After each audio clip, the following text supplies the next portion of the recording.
채권 투자 수익과 위험과 수익이요. 잘못 설명된 것은요. 우리가 채권을 만기까지 보유하는 경우는 거의 없어요. 50년짜리 만기까지 보유합니까? 중간에 팔아야지. 그 원리금을 지급받는 것이 물론 보장되어 있죠. 근데 내가 이거 안 들고 있다. 강사가 지금 50년짜리 받으면은 만기까지 내가 가겠습니까? 예? 그래서 그 중간에 이렇게 팔 수밖에 없는 거예요. 그냥. 보장되어 있지만 우리 중간에 팔 수밖에 없어. 중간에 팔 때는 옛날에 발행할 때의 그때 이자율, 수익률하고 지금하고 다르단 말이에요. 그죠? 가격 변동이 있을 수밖에 없어요. 팔라 그러면은 금리가 오르면요. 디스카운트 되는 거예요. 이게요. 그래서 이건 거짓말이거든요. 채권은 주식보다 안전하다? 그렇죠. 우리가 회사가 망하면은 주식보다 우선권이 있잖아요. 그죠? 우선권이 있기 때문에 자녀 재산에 대해서 채권이 우선권이 있기 때문에 그래 조금이라도 건져. 채무 불이행 상태와 원리금을 못할 경우 이거를 돈을 못 갚는 위험, 이걸 갖다가 신용 위험이다 그런다. 우리가 돈을 빌려주면은 신용 상태를 보잖아요. 그죠? 그래서 채권을 매도할 때 제값을 못 받는 것, 비드 오파가 너무 크단 말이에요. 우리 주식은 비드 오파가 이렇게 좀 가깝게 있는데 뭐 국채가 아닌 경우에는 시장에 여러분 채권 산 거요. 팔라고 한번 가보세요. 증권 시장에 가가지고 증권 회사에 가가지고 이거 팔러 왔어요. 그러면 엄청 이렇게 할인해 버립니다. 이게요. 장외잖아요. 유동성 위험입니다. 그죠? 자, 채권 발행자가 발행을 한 사람이 자기가 답답해가지고 금리를 10% 표면금리로 발행을 했어요. 이걸 10년 조건이에요. 10년. 이 10년 동안 이게 10%에 줄라니까 돈도 아깝잖아. 그래서 이제 이게 높게 줄 테니까 내가 5년 이후에는 그때 금리 상황을 보고 내가 조기 상환, 콜. 누가 콜하는 거예요? 채권 발행자가 야, 내 채권 가져와. 돈 돌려줄게.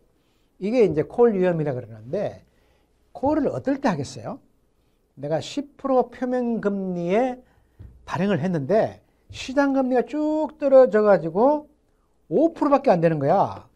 그러면 채권 발행자가 이게 10% 계속 줄라니까 이게 돈이 아깝잖아.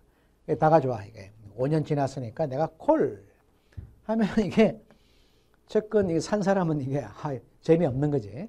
그래서 원리금을 10년짜리인데 5년 만에 상환하겠다. 그런 조건을 단단 말이에요. 그런 조건을 달면은 이게 이제 금리가 이제 안 떨어지면 모르겠는데, 그러니까 떨어지면은 콜 하겠지. 근데 금리가 오르면 어떻게 해요? 콜 안 하겠지. 그죠? 그런 거를 이제 우리가 콜 위험이라 그런다. 그래서 이자율 변동 위험은 이자율이 바뀌면은 가격이 바뀐다. 가격 변동이요. 그리고 받은 이자를 재투자할 때 재투자 리스크가 있다. 여러분 이게 표면금리를 만약에 받잖아요. 표면금리를 뭐 100원씩 받는다. 매년 100원씩 받아. 이게 3년짜리야. 매년 100원씩 줘요. 만기에 이제 만기 원금도 이렇게 줄 거 아닙니까? 그죠? 매년 100원씩, 그리고 만기는 10,000원 플러스 100원을 나한테 준단 말입니다. 그러면은 이 100원을 받으면 어떻게 해요? 재투자를 이렇게 하면은 금리가 바뀌어져 있어. 그렇죠? 금리가 올라갈 수도 있고 내려갈 수도 있기 때문에 이게 쿠폰이 있는 거 중간에 이게 이자를 받는 게 좋을 수도 있고 나쁠 수도 있어요. 그래서 차라리 복리채가 마음 편해. 아니면 할인채가 마음 편하단 말이야. 그래서 이거를 재투자를 할 때 우리가 YTM, Yield to Maturity로 만기 수익률을 계산할 때는요. 이거를 받을 때 재투자할 때도 금리가 안 바뀐다는 가정하에서 만든 거예요. 이 YTM. 이 어떻게 보면 이게 좀 그래. 좀 이게 그 채권 수익률 계산할 때 조금은 오류가 있을 수가 있어요. 예, YTM 내가 이거 한 10% 수익률이야. 그런데 중간에 쿠폰을 받아버리는데 재투자하려고 그러니까 이 금리가 바뀌어져 있단 말이야. 뭐 더 받을 수도 있겠지. 덜 받을 수도 있는 거야. 그래서 이 재투자 위험이 플러스가 될 수도 있고 마이너스가 될 수 있단 말이야. 그래서 중간에 이 쿠폰을 받는 거를 재투자한 것까지 합친 게 yield to maturity예요. 그래서 이제 이게 우리가 시험 공부를 하는 거니까 시험 공부에 이게 체계적 위험이 뭐예요? 피할 수 없는 위험. 나스닥이 폭락했어. 그럼 우리가 어떡하겠어? 뭐 한국 주식도 그냥 뭐 같이 가는 거지. 그거는 우리가 통제 불능이야. 체계적 위험은 통제 불능이란 말이에요. 그죠? 이게 분산 불가능 위험. 시장이 폭락하면요. 9.11 테러가 났다. 폭락이야. 뭐 내가 뭐 다른 재주가 있나? 어?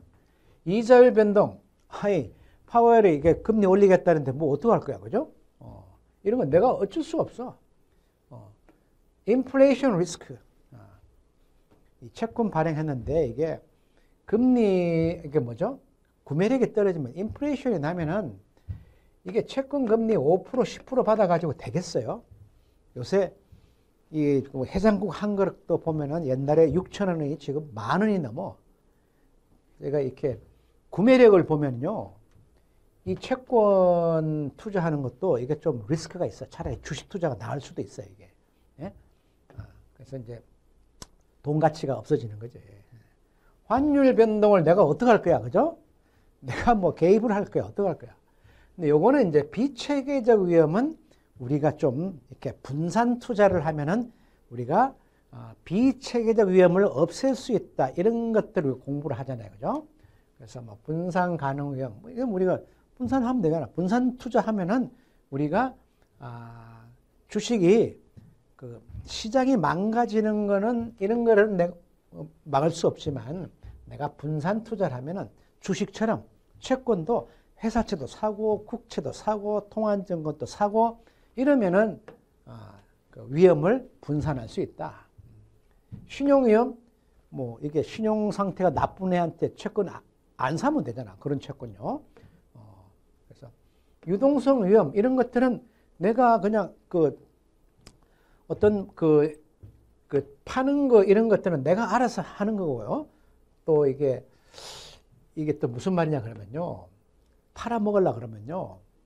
이 삼성전자처럼 이렇게 채권을 많이 발행하는데 삼성전자가 많이 발행한다고 생각을 안 하는데 어쨌든 이렇게 팔라 그러면은 어떤 A라는 회사가 채권을 좀 많이 발행해야 많이 가진 사람들이고요. 그러면 좀 팔아먹기 쉬워.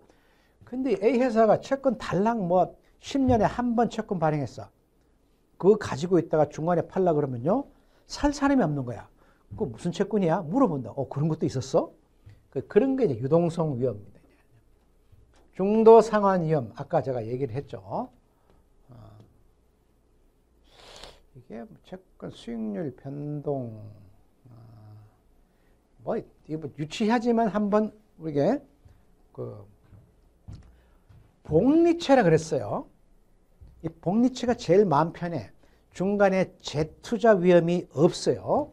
재투자 위험이 없다는 말을 이게 잘 새겨두세요. 이게 아까 뭐가 있었죠? 재투자 위험. 여기요. 여기에 재투자 위험이 있는데 복리채는 중간에 금리를 안 받기 때문에 재투자 위험이 없어요. 그런 것들도 시험에 나올 수가 있습니다.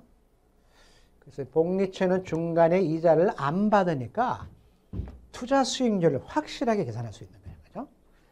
그래서 10,000원이야. 10,000원 주고 이거 샀는데, 그죠? 얼마에 팔았어요? 1,500원에 팔았네. 막판에. 그리고 표면 이자 수입이 400원. 그럼 1,900원 아니야. 그죠? 1,900원.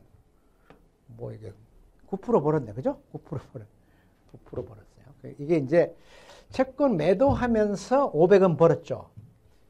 자, 요거 공부한 김에 요 표면 이자가 있어요. 그리고 매입은 10,000원에 했어요. 그러면은 이자 소득세는 내야 됩니다. 그런데 매입에서 매도해서 이 500원은 자본소득이기 때문에 세금을 안 냅니다. 우리 주식도 뭐 10,000원에 사가지고 20,000원에 팔면은 세금 안 내잖아요. 이게 똑같은 거야. 그래서 이자 계산도 이게 달라지는 겁니다. 그 다음에 체계적 위험에 속하지 않는 것은 그렇습니다. 가격 변동, 이거는 뭐 우리가 어쩔 수 없는 거고, 인플레이션 어쩔 수 없는 거죠. 재투자 위험, 금리가 바뀌면은 내가 받은 이자를 재투자하려고 그러면 내가 어떡할 거야? 시장 금리가 바뀌었는데, 파월이 금리를 내려버렸는데 어떡할 거야? 그죠? 그래서 유동성 위험, 기업에 따라 달라진다. 그러니까 이게 어떤 기업이 채권을 좀 많이 발행한 기업을 사는 게 좋아요. 그래 팔아먹기도 좋아. 그 다음에 이 크레딧물이란 말 아셔야 됩니다. 크레딧물이란 것은 우리 국채는 크레딧물이 아니죠. 크레딧물은 어떤 벤치마킹, 국채 수익률에다가 플러스 알파. 여러분 주택담보대출 받을 때 여러분들은 신용상태에 따라 가지고 이렇게 가상금리를 넣잖아요. 그러니까 크레딧물은 이거는 신용위험이 있기 때문에 국채 수익률에다가 그죠? 벤치마킹하는 국채 수익에다가 신용위험, 그 회사의 리스크, 파산할 리스크 그런 거를 집어넣고 또 일반적으로 경기가 침체되면 어떻게 돼요? 채권 잘 안 팔리겠죠? 스프레드가 확대된단 말이에요. 이게 더 많이 줘야 돼. 그죠? 국채 금리에서 신용 상태가 나쁘면은 어떤 기업에 이게 한 5% 가상금리를 주다가 이거 뭐 IMF 뭐 이런 위기가 오면은 뭐 여기다 뭐 20%로 줄 수도 있는 거예요. 그죠?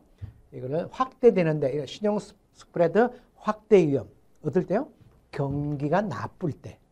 또 회사가 쪼그라들 때. 그런 용어들이 있으니까 용어가 이게 시험에 나오기 때문에 제가 이제 얘기를 했어요.